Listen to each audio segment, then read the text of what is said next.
নির্বাচনের সময় কথা দিয়েছিলেন বরানগর বিধানসভার প্রত্যেকটি নাগরিকের সমস্যার কথা শুনবেন তিনি। যেমন কথা তেমন কাজ। এবার বরানগরের প্রত্যেক নাগরিকের জন্য পাশে আছে সায়ন্তিকা নামক ক্যাম্পেইনের মধ্য দিয়ে নতুন কিউআর কোড নিয়ে এলেন বিধায়ক সায়ন্তিকা। সশরীরে পৌঁছাতে না পারলেও কিউআর কোডের মাধ্যমে স্থানীয় নাগরিকরা তাদের সমস্যার কথা সরাসরি বিধায়ককে জানাতে পারবেন।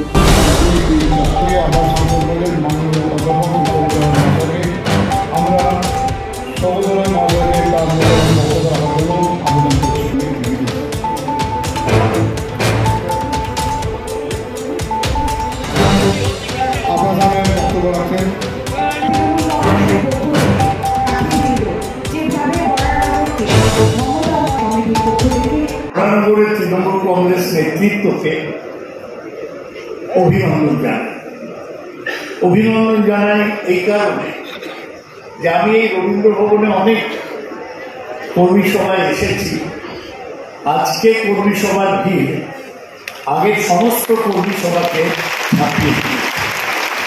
আপনারা এত উৎসাহ নিয়ে আজকের এই সংবর্ধনা অনুষ্ঠানে এসছেন, অবশ্যই এর জন্যে সায়ন্তিকার যে গ্ল্যামার সেটা একটা বড় কারণ। তা সত্ত্বেও আমি আপনাদের ধন্যবাদ জানাই। আমি দু একটা কথা অপ্রাসঙ্গিক নয় সেটা বলতে চাই। এবার বরানগরে আমাদের একটা বড় চ্যালেঞ্জ। আমি আপনাদের জানাই এবার মনোনয়ন চূড়ান্ত করার আগে মমতা ব্যানার্জি আমার ফোন করেছে, আমায় জিজ্ঞেস করলেন যে আপনি বক্তৃতা দিয়েছেন যে আপনি নমিনেশন পাবেন কিনা, দাঁড়াবেন কিনা, জিতবেন কিনা, এই নিয়ে তা আপনার কি বক্তব্য? আমি বললাম না, সেটা আমি একটা সাধারণভাবে বলেছিলাম, আমি যদি দল মনোনয়ন দেয় তাহলে দাঁড়ান। তখন তিনি আমার বললেন যে আপনি ব্যারাকপুর থেকে দাঁড়ান না কেন, বরানগরে তাপস আমাদের সঙ্গে বিশ্বাসঘাতকতা করেছে, চলে গিয়ে আপনি ব্যারাকপুর থেকে দাঁড়ান।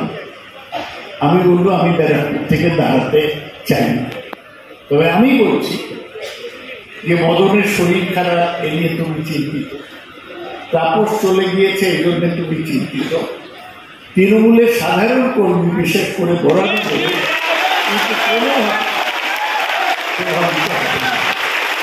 আমি আপনাদের কাছে কৃতজ্ঞ যে মমতা ব্যানার্জিকে যে আমি কথা দিয়েছিলাম সেই কথা রাখতে পেরেছি।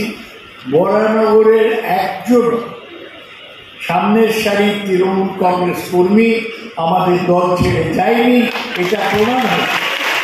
বরানগরের কর্মীরা কোনো ব্যক্তি নয়, দল, প্রতীক এবং মমতা ব্যানার্জি, এই তিনটের প্রতি তাদের আনুগত্য আছে, কোনো ব্যক্তিত্ব। আমার এবার নির্বাচনের আগে খারাপ লেগেছে, এরা এখানে সবাই আছে, তাপসের বাড়িতে ইডি রেড, আমরা কিছু জানি না।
কিন্তু তার মতো একজন মানুষের সংস্পর্শে থাকতে পেরেছি, তার শিক্ষায় আমি কিছুটা হলেও তাকে দেখে অবগত হলাম যে সত্যি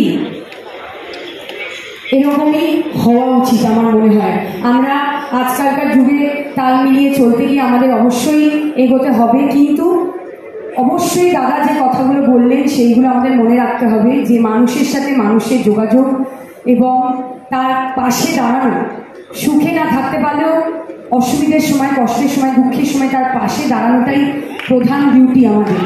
এই কথাগুলো আমি অবশ্যই মাথায় রাখবো। এবং দাদা অনেক অনেক অনেক ধন্যবাদ। তোমার মতো একজন মানুষের পাশে থেকে 2 মাস 2.5 মাস আমি দেখতে পেরেছি, শিখতে পেরেছি কিভাবে আগামী দিনে আমি চলবো, সেইটা আমি হয়তো ঠিক করতে পেরেছি। তাই আশীর্বাদ করো এবং তুমি 5 বছর কেন, সারা জীবন আমাদের মনে থাকবে, আমাদের পাশে থাকবে। তুমি কোথাও যাচ্ছ না, তোমাদেরকে আমাদের কাছেই থাকতে হবে, তাই তো? এবং অবশ্যই আমি ধন্যবাদ জানাবো আমার 2 চেয়ারম্যান বসে আছেন, গোপালদা এবং অপর্ণাদি। আমার ভাইস চেয়ারম্যান রয়েছেন এখানে, আমার সমস্ত সিআইসি মেম্বার্সরা রয়েছেন, আমার টাউন সভাপতি, বেলঘরিয়া টাউন সভাপতি রয়েছেন, আমার এইখানে 2 টাউন সভাপতি রয়েছেন, আমার বরানগরে বিশ্ববিদ্যা জয়ন্তদা এবং সর্বোপরি আমার বরানগর তৃণমূল কংগ্রেসের সর্বস্তরের আমার কর্মীরা। তোমাদের নতমস্তকে প্রণাম। এবং অবশ্যই আমি এটা বলবো যে আমি কৃতজ্ঞ যে এইটুকু সময়ের মধ্যে তোমরা যে বিশ্বাস, যে ভরসা, যে ভালোবাসা, যে আস্থা আমার উপরে রেখেছো, আমি চিরকৃতজ্ঞ, আমি ঋণী থাকবো সারা জীবন। এবং আমি তোমাদের কথা দিচ্ছি যে বরানগরের উন্নয়নের পথে চলার জন্য যা যা করা উচিত আমি তাই করব। এবং আগামী দিনে বরানগর বিধানসভা কেন্দ্র একটি মডেল বিধানসভা কেন্দ্রে আমি রূপান্তরিত করবই করবো, এই কথা আমি তোমাদের দিচ্ছি। কিন্তু অনেক লম্বা পথ আমাদের একসাথে চলতে হবে। পথ চলতে গেলে অনেক সময় আমার কোথাও ভুল হবে, কোথাও যদি আমার মায়ের উপরে অভিমান করি, আমি কি মাকে দূরে ঠেলে সরিয়ে দিই? আমার মা যদি আমার উপরে অভিমান করে, বা আমার বাবা বা আমার দাদা যদি আমার উপরে অভিমান হয়, রাগ হয়, তারা কি দূরে ঠেলে সরিয়ে দেয়? তাই একে অপরের পথ চলা, একসাথে যখন পথ চলবো, আমাদেরও অনেক সময় মতের অমিল হবে, আমাদের কিন্তু আমরা কিন্তু একে অপরকে কথা বলবো না, কিন্তু মিটিয়ে নেবো, আবার একসাথে পথ চলবো। এই কথা আমাকে তোমরা দাও। সবাই সৌগতদা আছেন, সবাই আছে, সবাই হাত তুলে আমার কথা দাও যে সবসময় আমার পাশে থাকবে। কথা দিচ্ছি যে সব সময় তোমাদের পাশে এইভাবেই থাকবো। ভুল ত্রুটি হলে ক্ষমা করে দিও। এই বিশেষ উদ্যোগের বিষয়ে সায়ন্তিকা কি জানাচ্ছেন দেখুন। পাশে আছে সায়ন্তিকা, আমার প্রথম প্রয়াস, নির্বাচিত হওয়ার পর আমার প্রথম প্রয়াস। এবং এটা একটি কিউআর কোড আজকে আমরা লঞ্চ করলাম, যেটা স্ক্যান করেই খুব সহজেই আমার অবধি মানুষের সমস্যা তারা পৌঁছে দিতে পারবেন। এবং অবশ্যই এখানে আমার বিধায়ক অফিস আমরা খুঁজছি, আমরা কিছুদিনের মধ্যেই সেট আপ করে নেব। সেখানে সরাসরি অবশ্যই আমার সাথে দেখা করতে পারবেন, কিন্তু যারা আসতে পারবেন না বা এমার্জেন্সি আছে, তারা কিউআর কোড স্ক্যান করে তাদের সমস্যার কথা একটা গুগল শিটে নথিভুক্ত করে আমার অবধি পৌঁছে দিতে পারবেন। অবশ্যই দুয়ারে সায়ন্তিকা। এবং দুয়ারে সরকার যখন মমতা বন্দ্যোপাধ্যায় এনেছেন বাংলার মানুষের জন্য, সেখানে দুয়ারে সায়ন্তিকা তো 2 মাস আগেই প্রার্থী হিসেবেই পৌঁছে গিয়েছিল। কিন্তু আমাদের যুগের সাথে তাল মিলিয়ে চলতে হবে। অবশ্যই সরাসরি আমার সাথে বিধায়ক অফিসে তারা এসে দেখা করতে পারবেন। তাছাড়াও তারা মোবাইল ফোনে কিউআর কোড স্ক্যান করে তারা আমাকে সরাসরি তাদের সমস্যার কথা জানাতে পারবেন।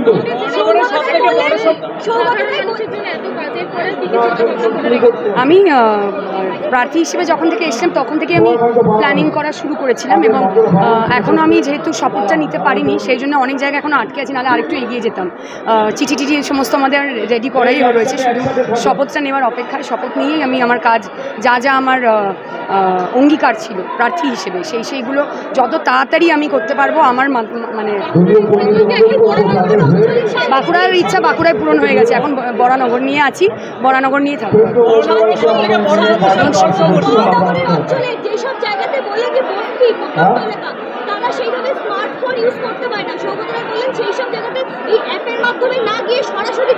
আমি ওরমভাবে আলাদা করছি না যে কোন জায়গায় আমি অ্যাপের মাধ্যমে পৌঁছাবো আর কোন জায়গায় পৌঁছাবো না। আমি সবার কাছেই নিজে সশরীরে সরাসরি পৌঁছাবো এবং সবাই আমাকে কিউআর কোড স্ক্যান করে আমার অবধি পৌঁছাতে পারবেন। আমি এটা কোনো অল্টারনেটিভ হিসেবে রাখি, এটা একটা অপশন। এবং যখন কোনো কারণের জন্য তারা আমার অবধি পৌঁছাতে পারছেন না তখন বা এমনি সময়েও তারা আমার কাছে অবধি কিউআর কোড স্ক্যান করে তাদের সমস্যার কথা জানাতে পারবেন। তাছাড়া আমার অফিসে সবসময় আমার অফিসিয়াল যারা থাকবেন তারা যে কোনো সহায়তার জন্য তারা উপস্থিত থাকবে সেখানে এবং আমিও সেখানে থাকব। তার বাইরেও আমাদের অ্যাপটা করেছি, তা বলে এই না যে আমি কোনো অঞ্চল ভাগ করে নিচ্ছি যেখানে আমি অ্যাপের মাধ্যমে যাব বা সরাসরি যাব। সরাসরি সশরীরে প্রত্যেকটি বাড়ি বাড়ি যাব এবং আমি সকলের জন্য এখানে উপস্থিত আছি সশরীরে।